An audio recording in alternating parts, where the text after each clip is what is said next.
While there is a lot of intensity going on in this arc, surprisingly, this flashback does flow very well with the overall pace of everything in my opinion. It's nice to get an explanation as to how Iori became such a skilled swordsman, capable of wielding a blade even with her eyes closed as if mimicking her blind father. And it's also interesting to see the very first time Samura met Yora, the leader of the Hashaku, as this closing moment for the chapter is most likely the exact time that Yora and Samura made their deal that they would work together, apparently in order to stop some inevitable tragedy that will befall the country. While the chapter does focus mostly on the strained relationship with Samura and his daughter, as well as the actual reveal that whoever the hell Iori calls mom is not her real mother, despite all of that, it's still a very heartwarming story to say the least. What this flashback does show to us is that Samura was previously married to a woman named Inori,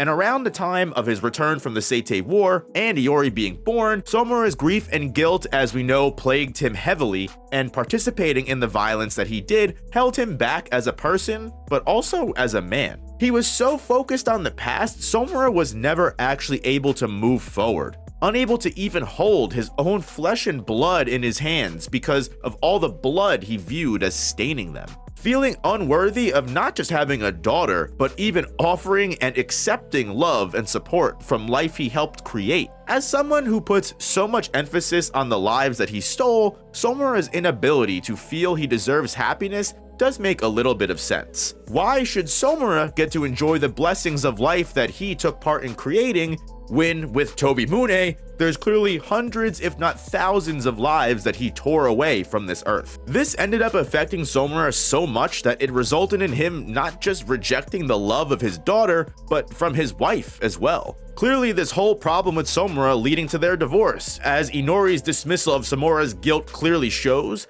and ultimately, she feels like Samura feeling sorry for himself is just an excuse that he can use to run away from his responsibilities. Something that's interesting to see Hokozona tackle is the duality of man, especially a man like Samura. A double standard that, looking into Kagurabachi, you can also really see in real life if you look hard enough for it. As when stepping into that dojo that Samura helps coach the local police force in, all of the men and swordsmen in training cannot stop themselves from saying great things about Samura and complimenting him, claiming that Iori should feel lucky to have a father like Samura, someone whose country's existence depended on him. And the fact that he takes his free time to be willing to volunteer and help at the police dojo makes Samura some kind of amazing person to these guys that could really do no wrong. To the world, at least into the open, Samura is viewed as this amazing man who holds stature and is just a great all-around person with no flaws. Yet to Iori, his daughter, and especially to his ex-wife Inori, Samura couldn't be farther away from this vision of the truth that all of these people have about him.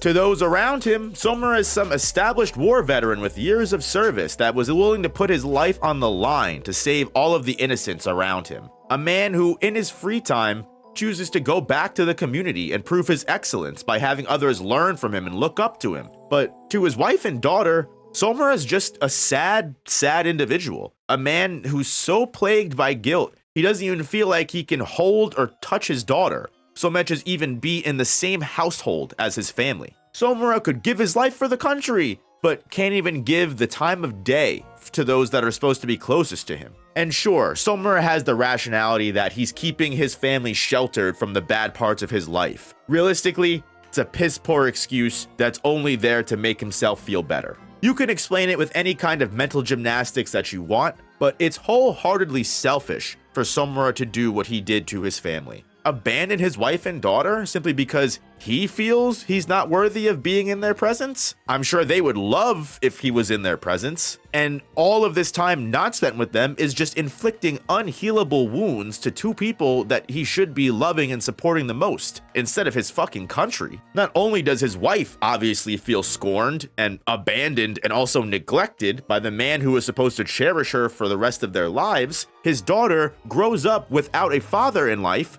and internalizes her mother's hatred and anger into her own traumatic life lessons and choices. Listen, having to live without any parent can be rough on someone, and it can be even harder knowing that parent isn't just, alive. You didn't lose them because they died or, something bad caused them to not be a part of your life. That parent is still out there choosing to just spend their free time with everyone else but you. For whatever reason Samura has, guilt, selfishness, whatever. For a kid, even if it was the most righteous reason in the world, it would be tough for her to understand. And obviously, I'm not saying that parents need to be there all of the time and you can never leave your kid alone. If you're a military parent or like you have to go away for work, that doesn't make you a bad parent by default. But why this makes Samura a bad father, and why his own wife is probably right in refusing to see him as the rest of the world does, is because he can't move forward from his trauma to support those he loves and is therefore hurting them. He can move forward to help this police force,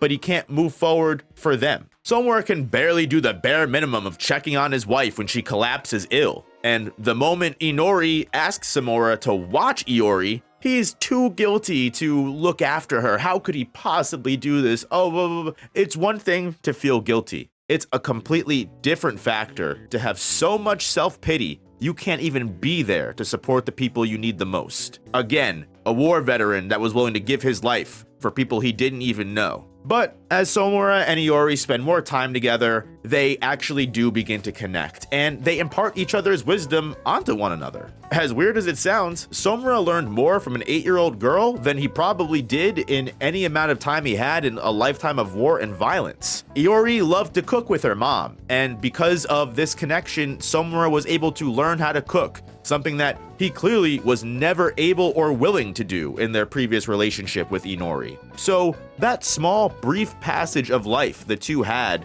was more than enough to change Samura's view on how he viewed the world and everything. While Iori gifted Samura the gift of cooking, Samura was able to bestow the gift of the way he used his blade to Iori. And just as their contest ended up in father and daughter collaborating to make one main dish instead of fighting and making two separate meals, Iori, now in the current timeline, acts as the perfect representation of this, accepting both sides of herself, making one true whole, a whole that is willing to fight back and accept whoever she is, denying the predetermined fate that her father tried to steal away from her. The worst part is it even seemed like after this small amount of time, Samura did manage to change a little bit for the better. After the death of Inori, sadly, Iori's real mother to her illness, Samura is finally able to gain the courage to not only be there for his daughter when she cries, but actually touch and wrap his arms around her for the first time in his entire life. He's able to actually see through that dark cloud of guilt, and at least for the people most important to him, but most especially for his late wife now, Inori,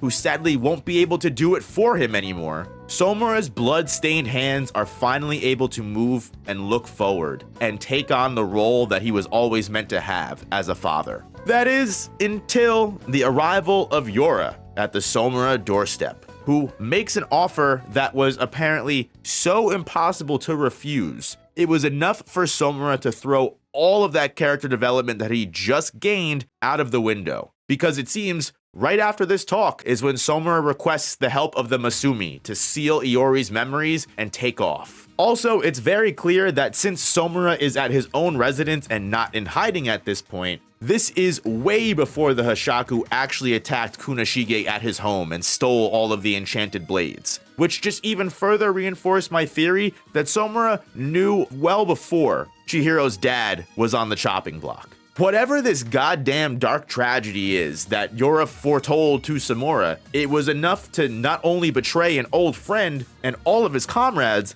but it was enough for Samura to go back on the promise he made to his wife and abandon his daughter all over again. So whatever the hell it is, it has to have been enough to turn the whole world over. And alls we can really hope for is that whatever answer Samura gives to us was reason enough. It doesn't excuse it, but if it really was an apocalyptic situation, then maybe he should have just trusted his daughter a little bit more. but we're just gonna have to wait to see if we find out what this scenario that Yora foretold to Samura actually is, and more importantly, why it involves the Sword Saint and the Shinichi Magatsumi. Maybe we'll get the answer next week, maybe we won't. But I know one thing, and that's I will be there to talk about it with you guys. So until then, thank you guys so much for watching. I will be back next week with a new chapter, so make sure you hit that like button and subscribe and you don't miss it. If you would like to support the channel, please consider becoming a member and gain access to the Discord where you can talk about Kagurabachi and any other series you may read in the Discord with fellow like-minded manga and anime lovers. And guys, don't be scared to check out the main channel. I always point in the wrong place.